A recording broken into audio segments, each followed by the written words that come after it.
অ্যানিমেশনটা just দেখবেন।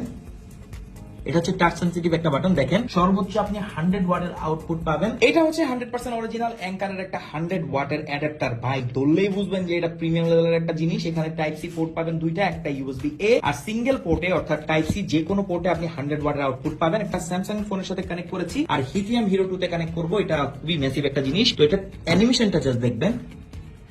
দেখেন কত কিউট, আর এটা কত ওয়াটে চার্জ হচ্ছে দেখেন, super fast charging. Definitely Samsung phone তো কোনো ঘটনাই না। তো এখানে দেখা যাবে যে কত ওয়াট এটা আউটপুট দিচ্ছে। এখানে একটা বাটন আছে, এটা হচ্ছে টাচ সেনসিটিভ একটা বাটন। দেখেন C2 থেকে 11 ওয়াট আউটপুট হচ্ছে, বাকি দুইটা পোর্ট কিন্তু ব্ল্যাঙ্ক হয়ে আছে। আবার দিলে আমরা দেখবো হচ্ছে এটা টেম্পারেচার। এটা যেহেতু চাইনিজ ভ্যারিয়েন্ট, সবকিছু লিখা চায়নাতেই থাকবে, বাট আপনি বুঝতে পারবেন যে কোনটা কি ইন্ডিকেট করছে। এটা আস্তে আস্তে বাড়বে যদি এটা হিট হয়, বাট এটা হিট তেমন একটা হবে না। তো এটা দিয়ে আপনি ল্যাপটপ, ফোন, যে কোনো ডিভাইস, ড্রোন থেকে শুরু করে সবকিছু চার্জ করে ফেলতে পারবেন। সর্বোচ্চ আপনি 100 ওয়াটের আউটপুট পাবেন। ম্যাকবুক চার্জ করতে পারবেন, ইভেন আপনি ল্যাপটপ সব চার্জ করে ফেলতে পারবেন। তো ফ্যান্টাস্টিক লেভেলের একটা অ্যাডাপ্টার। আমাদের কাছে কিন্তু 140 ওয়াটেরও আছে। 100 ওয়াটটা হচ্ছে সব থেকে ভালো হবে। আপনি একসাথে তিনটা পোর্ট থেকে আউটপুট পাবেন। সাথে কিন্তু একটা C2C ক্লক গ্রেডেড কেবল, যেটা মোটামুটি 1.5 মিটারের সমান, সেটা আপনি পেয়ে যাবেন। তো কেমন লাগলো অবশ্যই কমেন্ট করে জানাবেন।